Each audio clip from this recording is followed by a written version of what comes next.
¿Qué tal, mis amigos? Muy buenos días. Bienvenidos a este espectacular sábado, nuevamente con ustedes en nuestra cuarta temporada, en nuestro podcast del tiempo del éxito y la felicidad. Mi nombre, Elvis Cumpa o Elvis Time, Elvis D en las redes. Con un placer enorme de seguir compartiendo información de valor. Esta semana ha sido trascendental. Hemos empezado a compartir videos en Kawaii, en TikTok, en nuestras redes, acerca de dos temas fundamentales y valiosos, como es la depresión y el autoestima. Así que ya saben, me encuentran en las redes y pueden compartir los videos, ¿no? Así como el contenido de Spotify. En esta cuarta temporada estamos en nuestro segundo episodio del tema de finanzas. Y esta información es un proceso a lo largo de mi vida, ¿no? Donde voy complementando el manejo del dinero. En esta ocasión traigo la etapa de la pubertad, de la adolescencia, ¿no? Ya habíamos dejado la acción cuando en el episodio anterior hablaba de mis pequeños trabajos, ¿no? En donde la remuneración era mínima y el retorno, ¿no? Era inmediato, ¿no? Era algo espontáneo, donde tú ganabas uno y gastabas uno, ¿no? Entraba y salía. Y como todos saben, también en el libro, ¿no? Lo comento, ¿no? Una parte del manejo de las finanzas fue tomar dinero ajeno, ¿no? Preservarlo por un tiempo y utilizarlo en favor, ¿no? de mi familia, ¿no? En este caso de mi padre, para que pueda continuar en su negocio de golosinas. Lo habré hecho por un tiempo en mi infancia hasta los 9 años, ¿no? Y luego ese ahorro, ¿no? que estaba ahí reservado, ¿no? Fue utilizado en comparación con los tiempos actuales, ¿no? En el tema de la corrupción y la delincuencia, uno roba para sí, ¿no? Para su familia de repente, ¿no? Pero ese dinero, ¿no? Mal habido, no se utiliza verdaderamente, ¿no? Como debe ser, salvo que sea un lavado de activos, que no quiero decir que esté del todo bien, pero es una manera en que quizá pueda generar trabajo para otras personas, ¿no? Estas a su vez van a tener un ingreso, por mínimo que sea, y van a poder apoyar a sus familias, ¿no? El dinero da vueltas. Entonces es una manera de hacerlo circular. Entrando ya a los 12 años, ¿no? Saliendo de la pubertad y los cambios, yo me encontraba asistiendo a la academia deportiva en verano, preparándome para el colegio, el primero de secundaria, ¿no? A los 13, en el año 93. Estaba concientizado en que tenía que empezar bien la secundaria, ¿no? De cierta manera, el paso de primaria a secundaria era un poco fuerte, por no decir tremendo, ¿no? Y no quería que me vaya mal. Ese año yo me preparé en un colegio de Barranco para pasar a Alfonso Ugarte. Preparé matemáticas y literatura. Aprendí mucho y ese año terminé el primer lugar a nivel de todos los primeros. Eran como 23 salones de primero de secundaria y le gané al mejor de los mejores, ¿no? Pero no pensé que iba a llegar a tanto, ¿no? Pero sí le di duro al estudio, ¿no? Fue una época en que hacía mis tareas, ¿no? Le daba puncho, como dice, ¿no? Para poder quedar bien en cada curso. O sea, ya primaria me había mentalizado, ¿no? Mi padre me apoyaba los fines de semana en primaria para resolver matemáticas y mi madre me ayudaba en literatura, en oratoria, porque me hacía leer, me hacía escribir y me preparaba para los concursos de poesía, ¿no? Todas esas cosas van sumando en tu formación personal. Y ya el primero no me afectó. Pero entre el primero y el segundo, ¿no? Mi madre ya se encuentra en Argentina.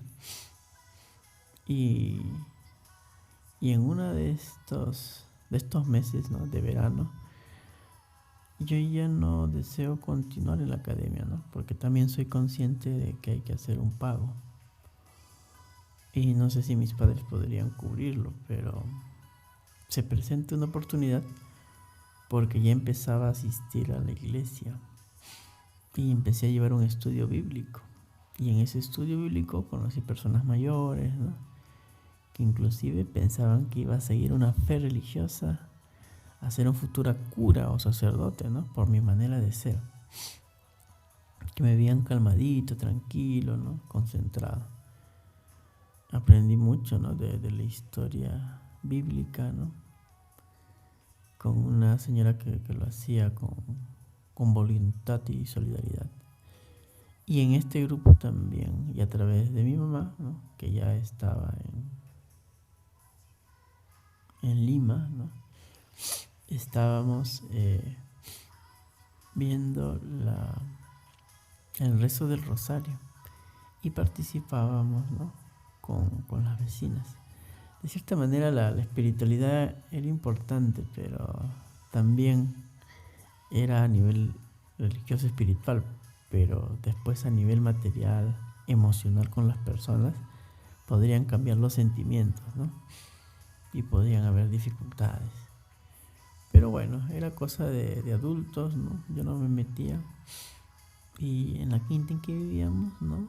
Siempre había problemas de la dueña de casa con la dueña vecina, ¿no? De al lado. Y precisamente ella participaba en el rezo del rosario. Era algo paradójico, ¿no? Se peleaban por una propiedad, pero se daban la mano o se demandaban la paz en el rezo del rosario. Y así conocí a la señora Rosa de Astorga. Y en el siguiente verano también hacía la pre, ¿no? Para el segundo de secundaria. Y se presenta la oportunidad de poder asistir a la señora Rosa. Ella tenía un negocio con su esposo de cortinas y ellos preparaban, ¿no? Las cortinas. Y me comentó que podía apoyarla, ¿no? Me podía dar una propina, ¿no? Eso creo que habló con mis padres. Pero que necesitaba alguien que le apoye. Y a mí me cayó como anillo al dedo, ¿no? O sea, no siempre hay oportunidades laborales, pero era una manera de mantenerme ocupado. Y entonces yo ciertos días, ¿no? de verano, interdiario, ¿no? Iba yo a apoyarla. En las mañanas intenté aprender la costura recta, ¿no? Lo cual nunca dominé. Y bueno, la importancia de ser acomedido, ¿no? Yo en casa lavaba los servicios, ¿no? Sabía lavar. Y cuando llegué a casa de ellos, siempre veía que los servicios estaban sucios, amontonados, ¿no? Entonces, mientras esperaba, ¿no? Les apoyaba un poco en el lavado. Y de ahí, bueno, intenté aprender la costura, no lo dominé. Y entonces, ¿qué otra cosa podía hacer, no? Había una tienda, ¿no? Cuidar la tienda donde se ofrecían las cortinas, ¿no? Los modelos. Y detrás había como una oficina con una computadora. Los informáticos van a poder recordar, los más viejos. Era una 386, una computadora pesada, ¿no? Con disquete de 5 1/4, ¿no? Más grandes que los convencionales. Ahora ya solo se usan USB si es que no está en la nube. Y había un programa Banner, ¿no? Y como la señora participaba en la iglesia, ¿no? Le gustaba hacer cancioneros, ¿no? Algunos dípticos. Y ahí empecé, ¿no? Yo en paralelo, yo hace algunos meses, ya había estado llevando computación. Era algo premonitorio, pero mi papá, así como me puso en la academia deportiva, ¿no? Me pone a llevar clases de computación, ¿no? Después del colegio, antes de terminar primaria y en secundaria, me iba en las tardes o en verano, ¿no? A estudiar mis clases de computación. Aprendí procesador de texto, WordPerfect, ¿no? Hoja de cálculos Excel, pero en QPro, ¿no? Comandos con DOS, SMD y el más importante, FoxPro, ¿no? Ese fue mi curso de remate, donde aprendí lógica, ¿no? Manejo de base de datos. Y solo tenía 12, 13 años. Pero era importante ya para ir fogueándome y lo que en un futuro iba a elegir. Iba con la señora Rosa y ya tenía una base de computación. Todo eso me sirvió para apoyarla, ¿no? En el trabajo. Y empezamos a imprimir hojas, ¿no? En una impresora matricial. Habremos impreso cientos de hojas, ¿no? Porque en el proceso, ¿no? A veces no salía bien y había que cuadrarlo un poco más. Pero ella tenía paciencia, ¿no? Y le gustaba el resultado final. Era como su editor. Y a la semana o a los 15 días me caía un billete de 20 soles, ¿no? Ya no eran los 50 céntimos que me daba mi amigo Nelson por acompañarle todo el día a la playa, ¿no? Y que al margen de la cantidad monetaria, ¿no? Era el símbolo, ¿no? De que tú haces algo y te pagan por hacerlo. Y con esta señora pasaba igual, ¿no? Entonces, si a la semana me daba 20 soles, al mes yo llegaba a 80. Entonces ya juntaba un poco más de dinero, ¿no? Y recuerdo, ¿no? Que en esa época, estamos hablando del año 93, ¿no? Ya estábamos pasando lo de terrorismo en el gobierno de Alberto Fujimori. Y en Barranco, ¿no? Entraba ya la moda de la bicicleta. Y mi madre, que estuvo en Argentina, ¿no? También. Ella se va para trabajar un año y mandar el dinero, ¿no? En dólares para que se pueda juntar acá. Para algún propósito futuro, ¿no? Ella iba mandando cada cierto tiempo. Y dentro de esos envíos, bueno, ya había un cierto dinero acumulado. Le dijo a papá para que me compren una bicicleta, ¿no? Fuimos a Arenales a ver una bicicleta, de preferencia sin cambios, ¿no? La compramos. Y era de marca Rally, ¿no? Me acuerdo que costó $150. Pero ya tenía la bicicleta, ¿no? Y antes de eso, ¿no? Ya mi amigo Nelson me había prestado una bicicleta de paseo. Y con esa aprendí también poco a poco. Ya cayendo, levantándome, haciendo equilibrio con la pared. Aprendí, junto con mi amigo Wilfredo, nos íbamos de paseo por el malecón. Y recuerdo que parte del dinero que yo ahorré, ¿no? Me compré otra bicicleta, que era como la de paseo, pero esta era con cambios. En un señor que arreglaba bicicletas, me la vendió una en un promedio de 80 soles. Y esa la compartí con papá porque algunas veces salíamos a manejar juntos. Y él también iba en la bici que había comprado, ¿no?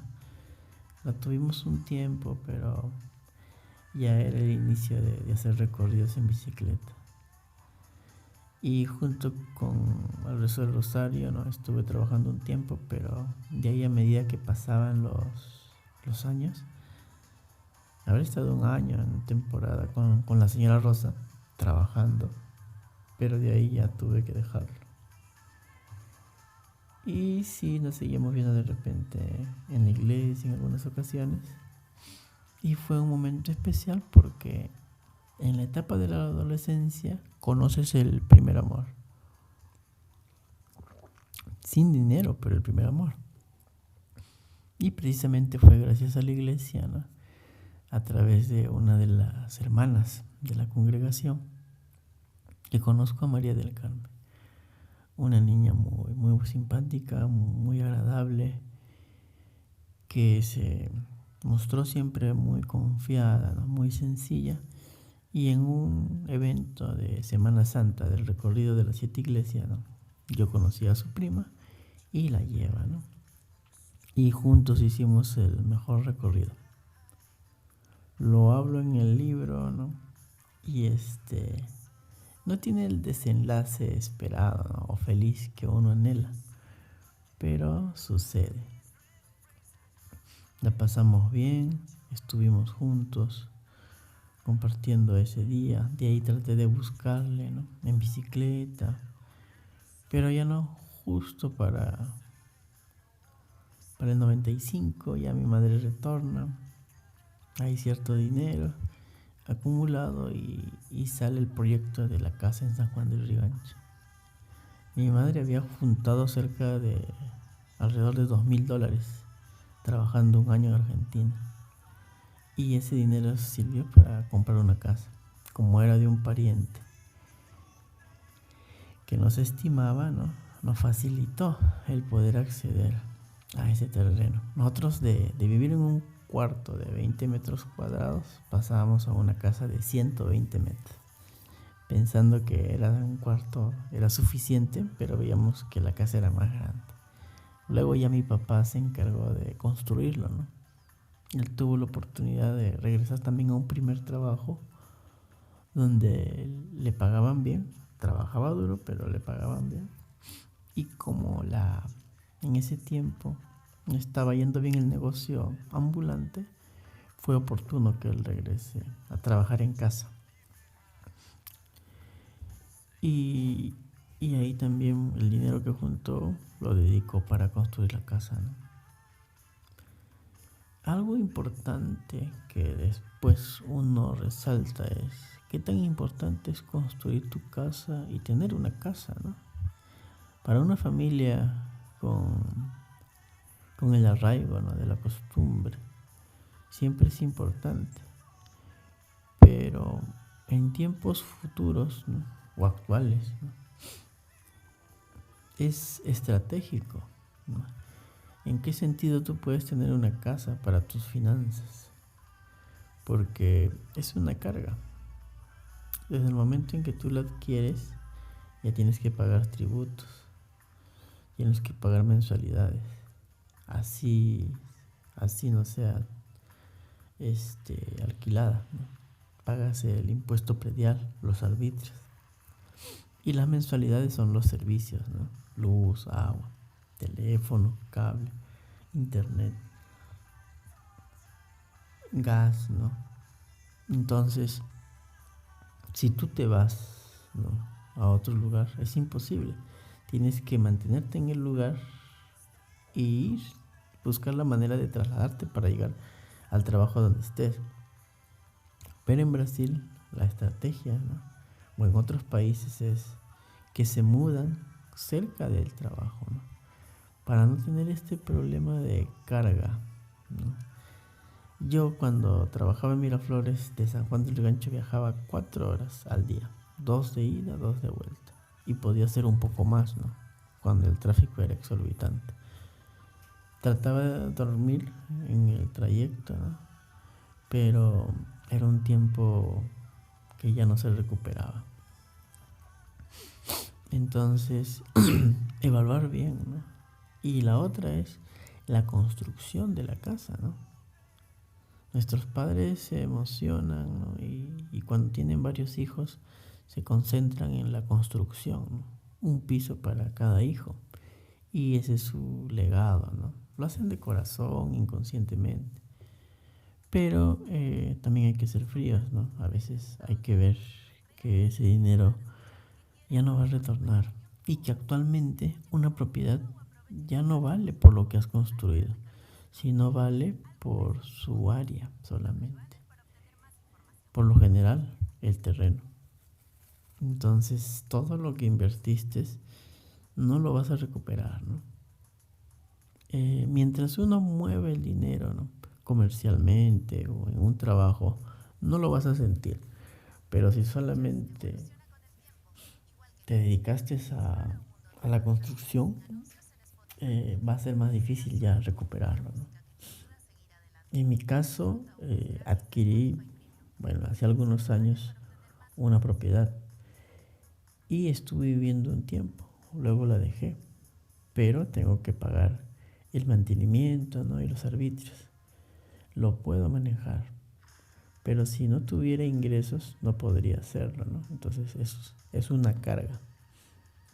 En ese momento fue importante y necesario por la experiencia, ¿no? Por la independencia, por la madurez, ¿no? Pero en cualquier momento también lo puedo liberar, ¿no? Puedes vender tu propiedad o lo puedes alquilar, ¿no? Para que tengas cierto retorno. Sin embargo, el tener una propiedad es una reserva que te va a permitir tener algo físico, ¿no? Aparte del dinero. Porque el dinero no sabemos cómo los bancos en algún momento, una crisis mundial, pase de lo que vale 100 a 0 o a nada. Y entonces si el dinero se extingue, lo único que te queda es una posesión material que te puede sacar de algún apuro, ¿no? Al cambio de moneda, ¿no? O los metales preciosos. Entonces es un respaldo. Por eso es que uno puede mantener propiedades, ¿no? Pero tampoco muchas, ¿no? Entras en el mundo de bienes raíces y compras y vendes para aumentar tu patrimonio. Eso en ese momento tú no lo piensas, ¿no? Simplemente piensas en comprar una casa y construirla, ¿no? Para que tengas tus comodidades. Ese es el sueño de toda familia.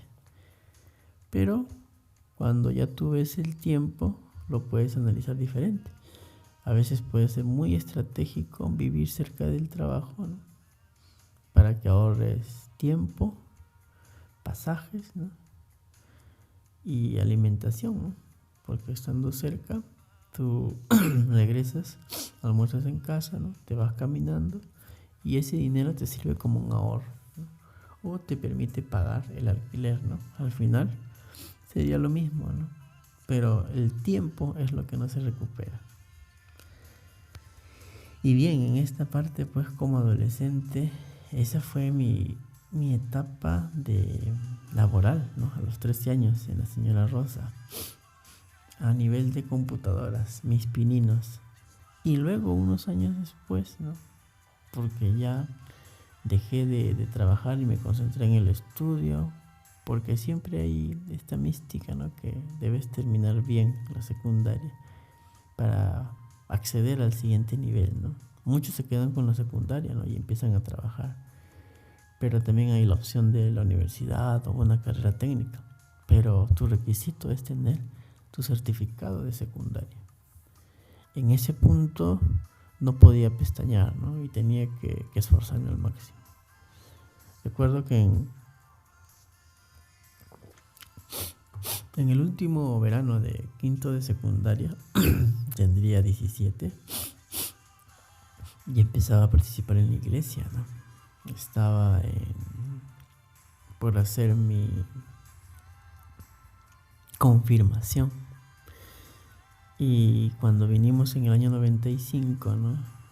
A San Juan del Rigancho no conocía a nadie. Pero la ventaja, ¿no? De ser hijo único, que te hace sociable. Sociable significa buscar amistad, conocer gente.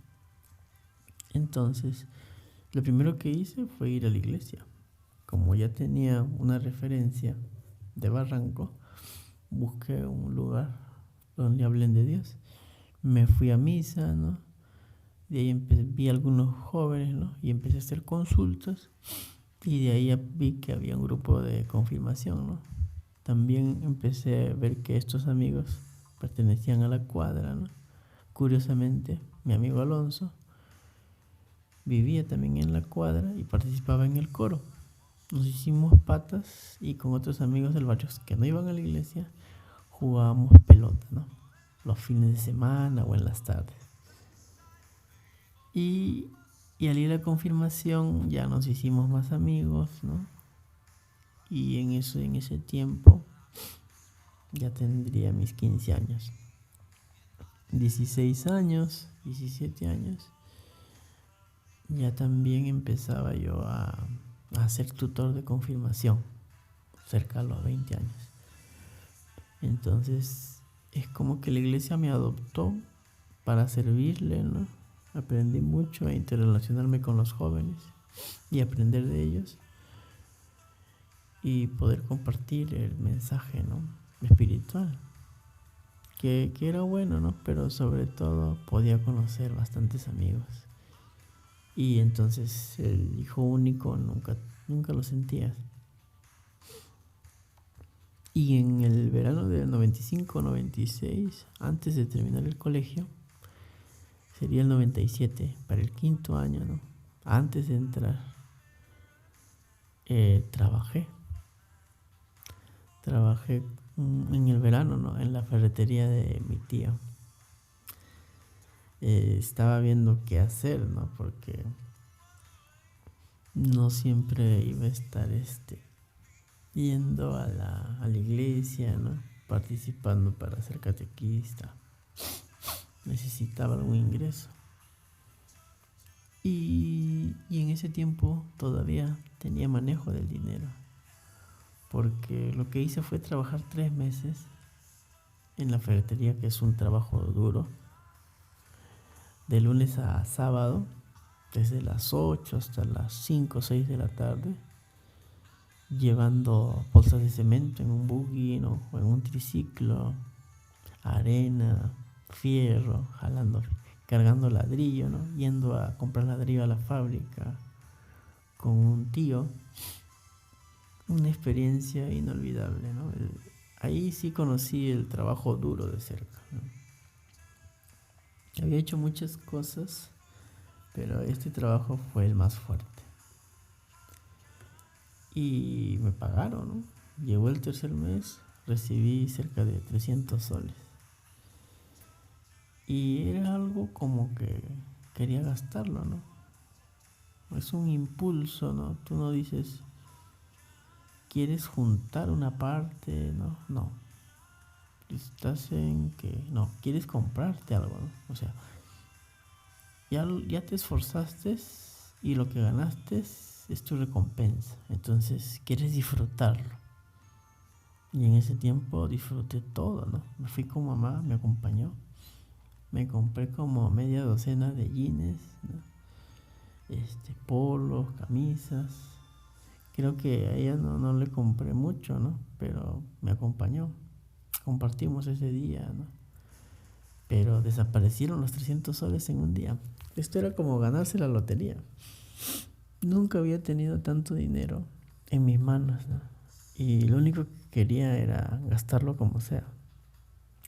Entonces ahí hay que tener mucho cuidado. Y es algo que comprenden mi familia, ¿no? Sobre todo de mamá. Que tú vas con 20 soles al mercado y te queda 10 y dices, ¿quieres comprar algo más para la casa, no? Es el sentido de proteccionismo, ¿no? Entonces, ese pequeño problema hace de que al final regreses sin nada a casa. Pero más bien hacerlo a temprana edad, ¿no? Que sea algo constante, ¿no? Entonces, muchos recibimos el sueldo y lo volamos, ¿no? En unos días o en ese día. Y después vemos cómo vamos a generar para los siguientes días. Entonces hay que tener mucho cuidado con el manejo de las finanzas. En mi caso recién empezaba la vida, estaba en 5.º de secundaria. Recuerdo que en las tardes iba a mi preparación de catequista, ¿no? En el Colegio Fe y Alegría. Habían otros jóvenes, ¿no?, más capacitados que nos brindaban orientación sobre temas importantes y trabajo con jóvenes. Y en esta parte, ¿no?, era la adolescencia de mis 16, 17 años. Ya estaba por terminar la secundaria. Y estuve participando unos 3 años en la iglesia. Entonces, hay que evaluar mucho esta etapa del cambio, ¿no? O sea, ¿qué haces al final de tu secundaria? Tenía 300 soles en la mano, los había volado en un día. Iba a empezar el quinto de secundaria. ¿Y cómo iba a terminar ese año, no? Si terminaba bien, ¿no?, qué es lo que iba a hacer para el futuro, ¿no?, qué carrera elegir, si estudiaba o no, ¿no? Entonces, vienen unos años importantes. Y hasta aquí vamos a dejar este episodio, ¿no?, de las finanzas. ¿Cómo pasas tú de tu adolescencia a tu juventud, ¿no? ¿Qué es lo que vas a elegir para tu vida, ¿no? Porque hasta el momento estás con tus padres, pero luego del colegio, ¿qué vas a hacer, no? Son preguntas que uno debe responder y que a veces se tienes que adaptar a las circunstancias del momento, ¿no? Hasta ese punto yo sabía que tenía la capacidad para poder valerme por mí, ¿no? Pero necesitaba un apoyo adicional para seguir avanzando. Pero tenía esa inquietud, ¿no?, porque no sabía si iba a recibir el apoyo, qué iba a hacer. Con decirles, ¿no?, que me preparé para hacer servicio militar, ¿no?, con la idea de que iba a estar 2 años en una fuerza armada. Y ahí les iré contando lo que pasó, ¿no?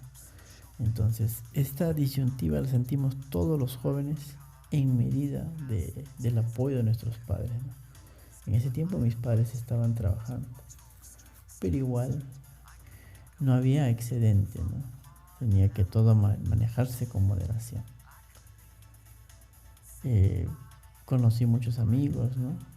También ya corría y jugaba básquet, ¿no? El deporte es algo que siempre me ha acompañado y que siempre recomiendo para la estabilidad emocional, ¿no? Las dosis adecuadas de deporte, ¿no? Porque, bueno, reconozco que me excedí deportivamente. Pero en el camino también conocí personas que me orientaron a poder dosificar mi energía y manejarlo mejor. Cuando eres joven, pues tu energía se desborda, ¿no? Pero siempre se necesita un mentor, una guía que te oriente cómo ir avanzando. En el siguiente episodio les contaré cómo fue este paso y quién me ayudó a tomar una correcta decisión. Un feliz sábado y nos vemos pronto.